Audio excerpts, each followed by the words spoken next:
So, what led me to disbelieve the Larsen Locket is of Joseph Smith?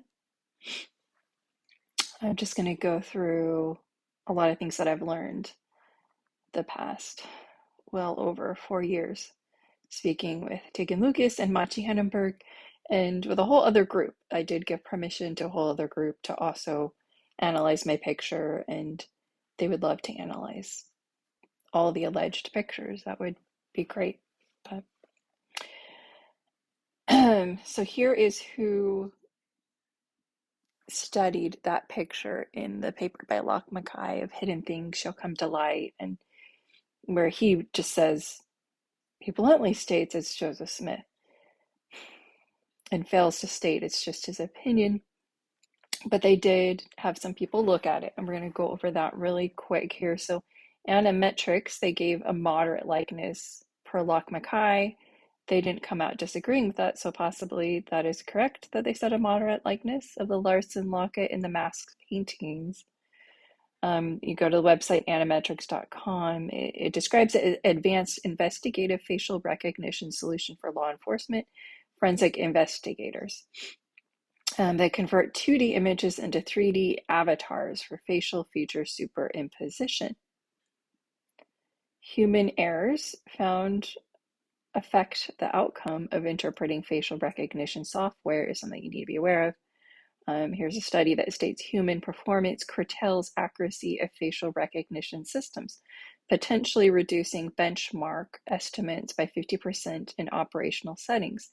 Mere practice does not attenuate, sorry if I'm saying these words wrong, these limits, I don't use that word a lot, but superior performance of trained examiners. So if you're trained, suggests that recruitment and selection of human operators in combination with effective training and mentorship can improve the operational accuracy of face recognition systems. There are a lot of issues, and so this is from error rates of users of automatic face recognition software. Is a paper by David White, James D. Dunn, Alexander C. Schmid, Richard I. Kemp. And they noted also that in the paper, sorry, I'm jumping around, I should have switched this around, but it doesn't matter. They noted that between the daguerreotype and the portrait, so again, this is Annametrics images, 19 of 21 features, pairwise measurements fall within the 95% confidence interval. And 3 features failed. 3 major differences were found, though, is what you can interpret that as, because that's true. Annametrics, continuing with Locke Mackay talking about what they had to say, the portrait details a brow furrow seen in daguerreotype 1 and similar left eyebrow bone shape. The mask reveals the same eyebrow definition, similar nose bridge. I totally disagree, and so do David Lindsley, and who's a really great artist, and DJ Bodden doesn't think the nose, the mouth, the chin shape I totally disagree with, but you can look at my page to see comparisons there. And then you've got, so that it was specifically Sean Doucette that they start quoting per LinkedIn. If you look him up just to see who he is, he's the one who did this software development professional, is what his career is. He studied music theory and composition from 1989 to 1991, worked as a sound engineer from September 1990 to 1997, audio engineer. So he really had 1 year of schooling, audio engineer, web developer from May 94 to March 2004. And then was trained as a facial analyst, applications web engineer up until 2021, but he's actually left and he's not doing anything with facial analysis anymore, according to LinkedIn. So he doesn't have a college degree, not trying to criticize him. So it's assumed all of his training was done on the job with Annametrics, right? But we already saw that there are often, human performance curtails facial recognition systems. So even though these people doing that, they still need to be good at identifying facial features because the computer system has a lot of issues. It isn't that good still. Estimates 50% in operational settings. There's more I'm going to mention here though. And you got Michael Streed was the other person. So those are the only specific names. Again, neither of them got to write a whole paper, so we don't know what their words were, except for very short, tiny. I'll just read it. Streed worked in law enforcement. He did forensic facial imaging and identification to Lock Mackay. He used facial feature tracing. We're going to go into that. I do that. I didn't get trained in it. I made it up in 2017. I like doing it. I'll go into more detail later. Horizontal alignment guides, facial overlay at 50% opacity. That's just superimposition and facial cutaways. That's pretty standard. It would be in, and they asked him, like, give a percentage. He said it would be a 90% probability that the photos are all the same person. And that's all the quotes we have of him, though. So we don't know.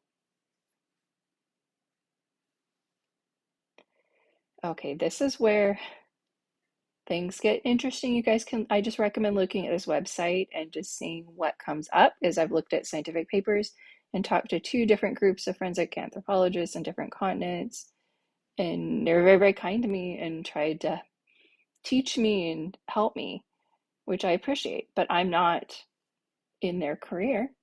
But there is, obviously, they're organized. There's a facial, they organize all of their work. They do all these scientific studies. Then I'll just describe what's on the website, but there is the Facial Identification Scientific Working Group. It's the Facial Identification Scientific Working Group, FISWG, develops consensus standards, guidelines, and best practices for the discipline of image-based comparisons of human facial features, provides recommendations for research development activities, and advances the state of the science in ethical manner. Facial identification, FI, has been used in government and law enforcement applications for decades. The widespread use of facial images for scientific analysis and automated facial recognition systems, both in law enforcement and the private sector, is more recent.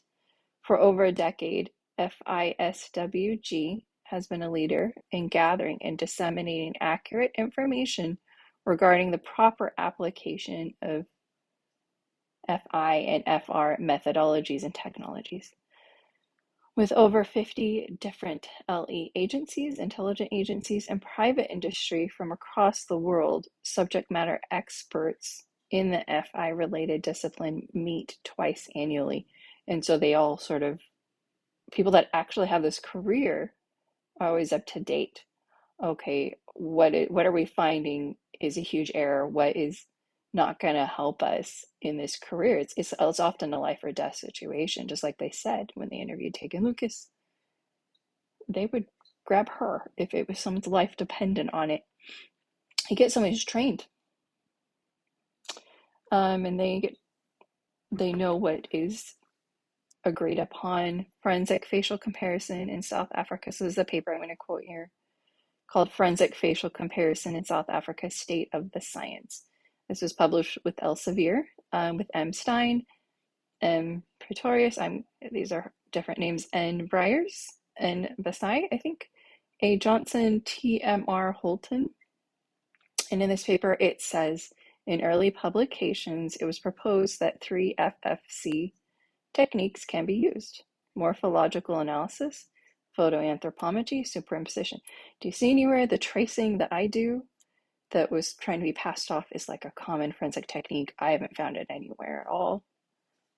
It is on that website that's agreed upon, that they all meet every twice 2 years. I'm not finding anything. But anyway, photoanthropometry and this is very, very important. Photoanthropometry and superimposition demand specific and often unrealistic imaging conditions to obtain reliable results. Images need to be taken from identical viewpoint with identical lighting, aspect ratio. The aspect ratio has to be identical. Pose and similar expression, facial expression. Sufficient resolution and focus are also required to visualize key landmarks while presenting minimal compression, artifacts, distortion, and obscuration. FISWG therefore advises that only one-to-one morphological analysis be used for forensic purposes. Despite this, comparisons using other methods and non-standard terminology still often enter SA courts. Some of the misunderstandings as to what comprises FC probably stem from the increasing popularity of automated facial recognition systems without understanding their shortcomings and scope of applications. These automated facial recognition systems are of value in, for example, access control, but their dependence on biometrics makes them unreliable in forensic settings. Okay, and in ideal circumstances, these systems can provide a series of possible matches from a pre-existing standardized database. However, it is considered inaccurate for both identification and exclusion purposes in a forensic setting, maintains that morphological analysis is the only method to be used in FFC. So this is 2018. I'm just going to read another one. Validation of forensic facial comparison by morphological analysis in photographic and CCTV samples by Nicholas Vasai, Tobias M.R. Holton, Nanette Briers, Marina Stein. So they state face pulls were analyzed using the Facial Identification Scientific Working Group's guidelines and features. So this is, again, they're mentioning this is a different paper. Confusion matrices were used to determine the performance of MA in each cohort. MA was found highly accurate. So it's like morphological analysis, right? CCA 99.1% reliable in the photographic sample and less accurate, 82.6% reliable. K equals 0.7, I don't know that. In the CCTV sample, obviously these people are way smarter than me. So higher false positives and false negative rates were noted for the CCTV sample. So they're talking about CCTV, with the majority of errors resulting in false negative outcomes. Excuse me. Apologize for, I have a cough. Other studies testing facial comparison identified lower accuracies and reliability across various conditions. Better performance was found here in other studies that included some form of facial feature list, reinforcing the importance of using systemic facial feature lists. And so, as you know, he who shall not be named was really upset that that was used in my paper and doesn't like that. But according to this paper with Nicholas Vasai, Tobias M.R. Holton, Nanette Briers, Marina Stein, and getting with this whole group of how many agencies that you can just go back there and read, get together, and they're doing these studies. What is most accurate? You really need the facial feature list. So basically, that depends on someone just being good at it, really, and being able to see things 3D, because the computer screws up, basically. And CCTV that's where you've got surveillance cameras, is what that is. So, but this is what I found out right away. Like, I think the same day that the paper came out about Daniel Larsen's daguerreotype. So this was his grandmother who gave it to him, and she passed in 1892, and so he inherited this locket, and I think he must have kept it with all the old stuff, possibly in a safe or something like that. Her name was Lois Adenshaw Smith.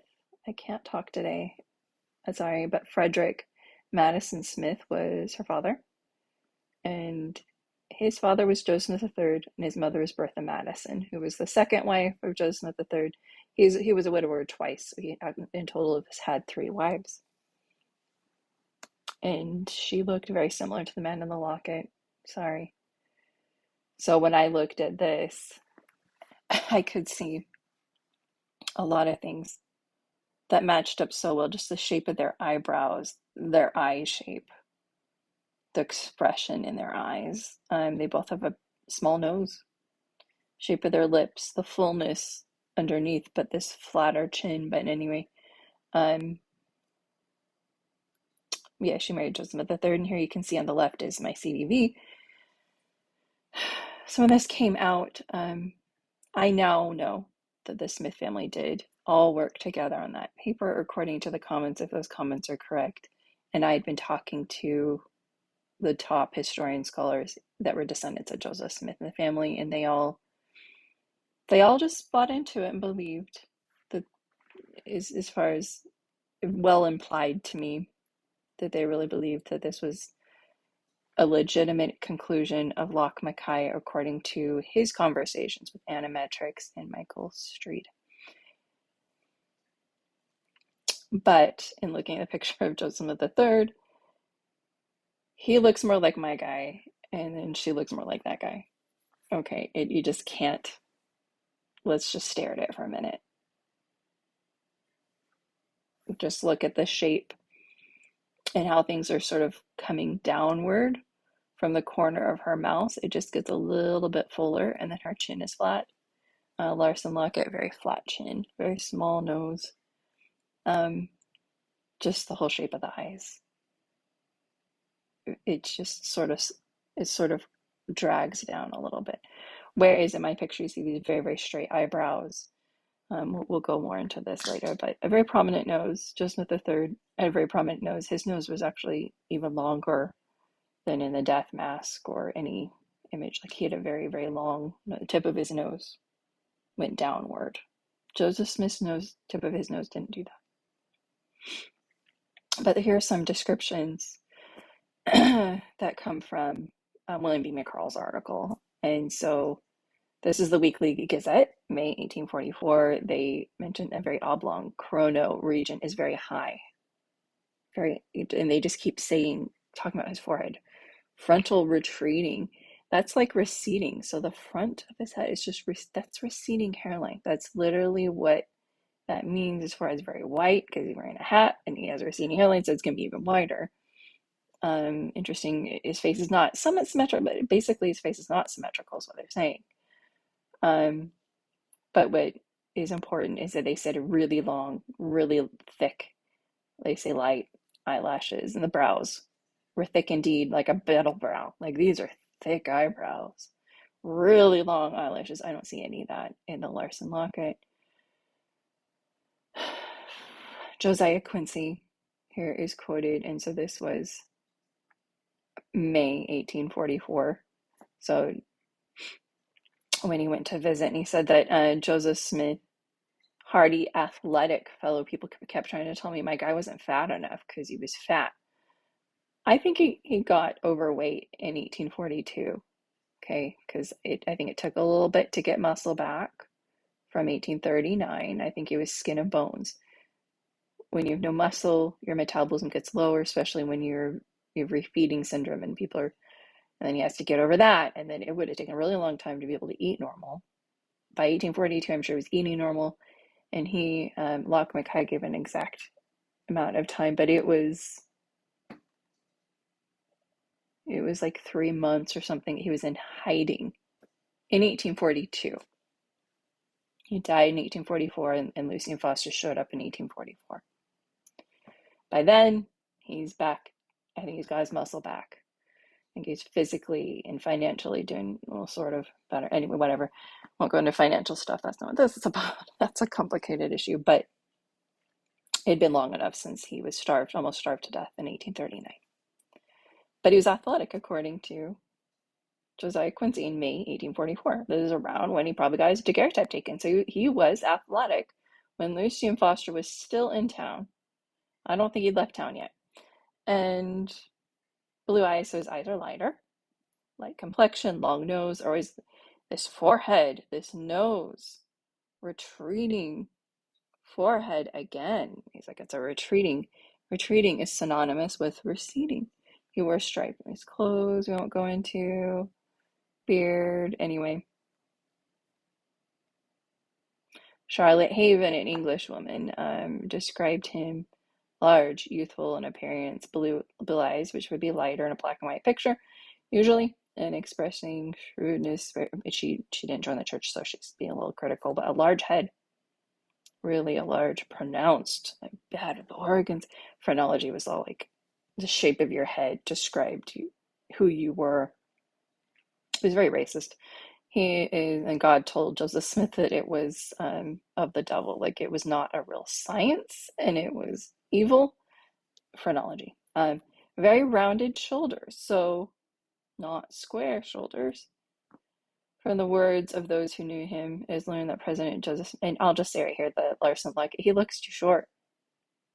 If you look at the shape of the shoulders of men that are like 6'2", 6'4", or just even right at 6 feet, whichever quote you're going by, most of them said 6'2", 6'4" of Joseph Smith. Their shoulders just don't look that small and close together in ratio to the head. A lot of times your head is this usually probably the same size as most men. And I'm not a forensic anthropologist, but someone did express from seeing the shoulders of someone that I thought could have also been Joseph Smith and said they were too short. Well, they look taller than the Larsen, but my picture definitely has the shape. When I've looked at understanding the shoulder, looking at men that are actors that are 6'2", 6'4", my picture, he's got the right length, like his shoulders you can tell are wider apart. So he's just a bigger person. Gonna probably be taller too, right?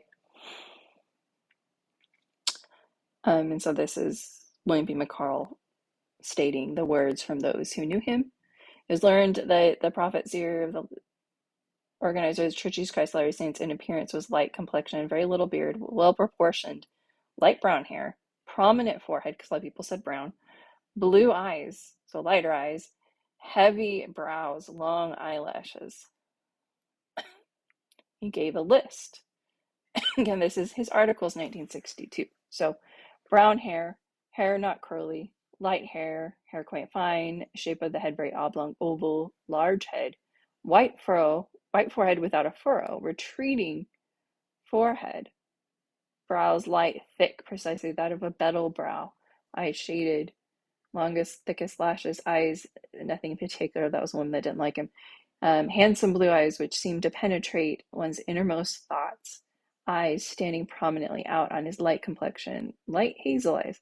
Again, I think that was reported that was just spent one evening. I bet it was nighttime, and I bet there were candles or something, just not very good lighting. Or I guess they did have gas lamps, but still probably not the best lighting. He's probably not outside really looking at him and talking to him for hours. It was probably a very quick conversation.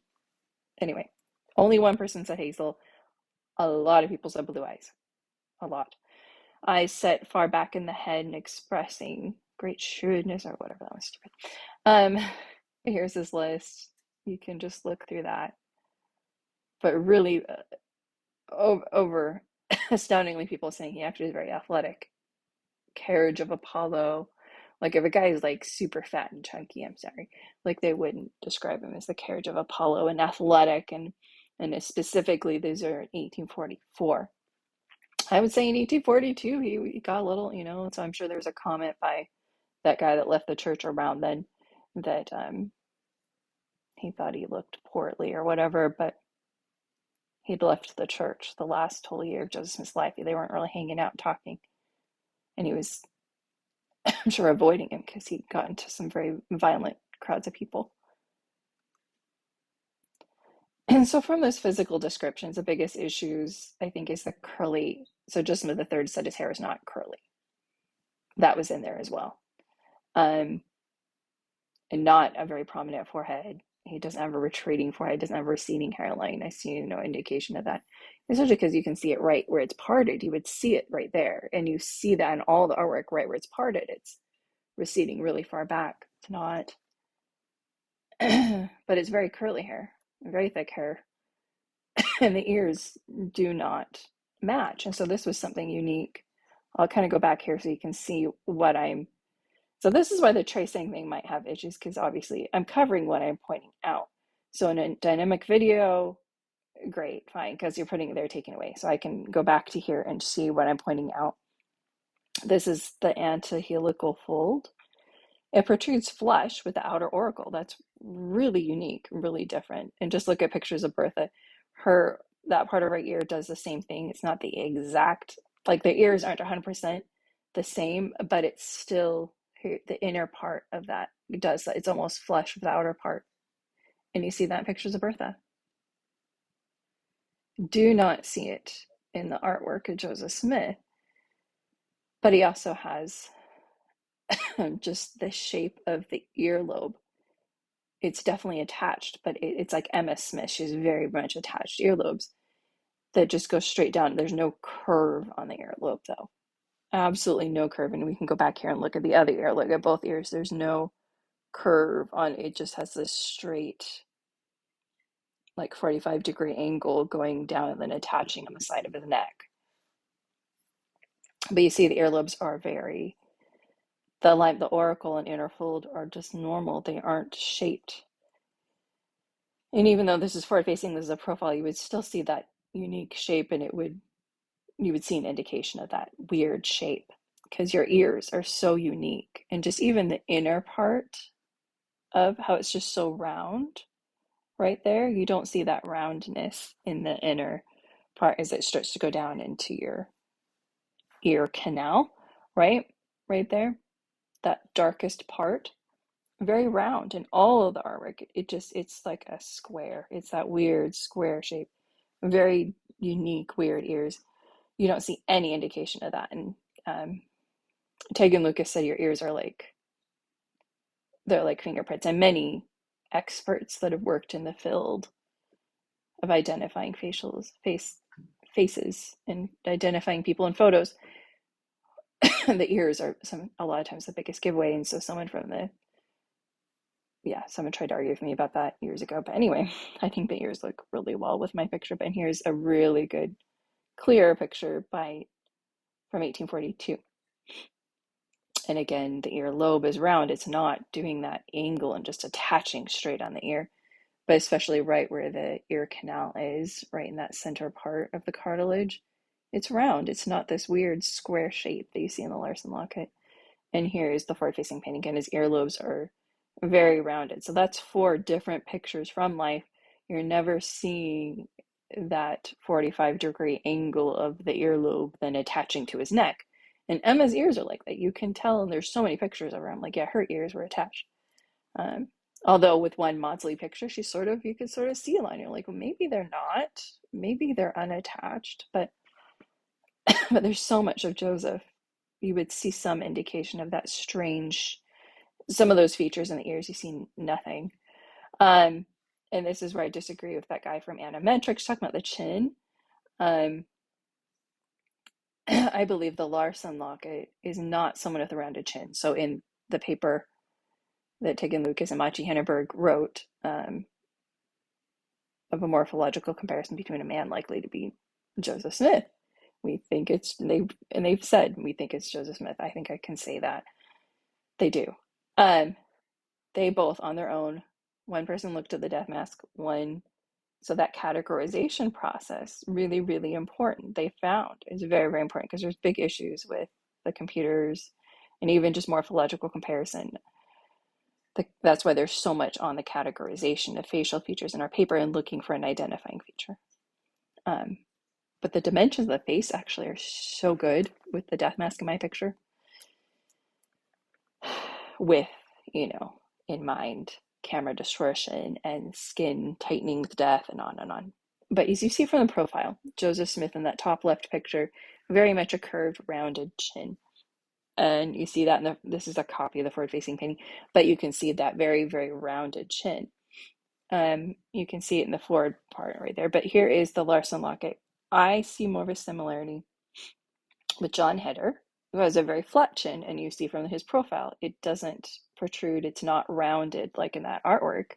So it's important. It's good to find pictures of actors to really see from the profile on the front, because there's so many profiles of Joseph, and then from the front to really get a good idea, how would it look from the front to be able to identify and categorize these features, because just measuring the categorization helps you understand the 3D. And obviously, when you are trained and tested, you have to test well, and then this is your profession. If you can't tell the difference between a rounded chin, a flat chin, you're not ready to be a professional or to offer your expertise to people.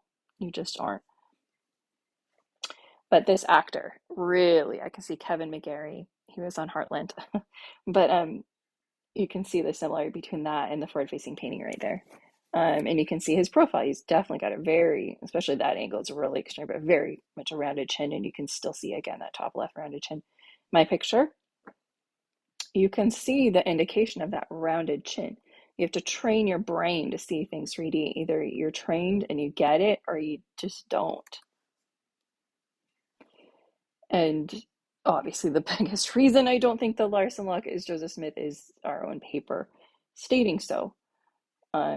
This is on page 3. Again, it's a morphological comparison between a death mask of the American prophet Joseph Smith and a photograph likely to depict him by Tegan Lucas, me, Machi Annenberg on page 3. Top right column. Many people have come forth the daguerreotypes claiming to be the prophet. However, none have conclusively proven to be Joseph Smith Jr. The latest of these claims has been made in 2022 when Ronald Romig and Lachlan Mackay presented a picture found in the locket. The similarity of the person depicted in the image of the locket to Joseph Smith is not apparent. We don't see a similarity. But they're not doing a full analysis on it, but they're still saying, yeah, we understand. We don't see that. They would have dropped me like a rock. I didn't pay them a dime to work with me, and it had been 4 years, and it had been stressful, and they've been through trials you wouldn't believe. I don't know if they got paid anything for the paper. I'm just saying that. I just don't know. I didn't. Okay. But I have done the analysis of the sketch analysis, and it's amazing. The dimensions, even though photoanthropometry has a lot of issues, the dimensions are almost exact between my picture and that. The only thing that obviously the outline, because the death mask doesn't cover the whole outline, and he died and fell on the left side of his head. That's a whole other issue. Watch my other videos about that. I definitely see damage to his left on our right of his forehead. The asymmetry of his forehead I've studied and publicly shared for free, and people have started quoting that. But I don't think the Larsen Locket's Joseph Smith.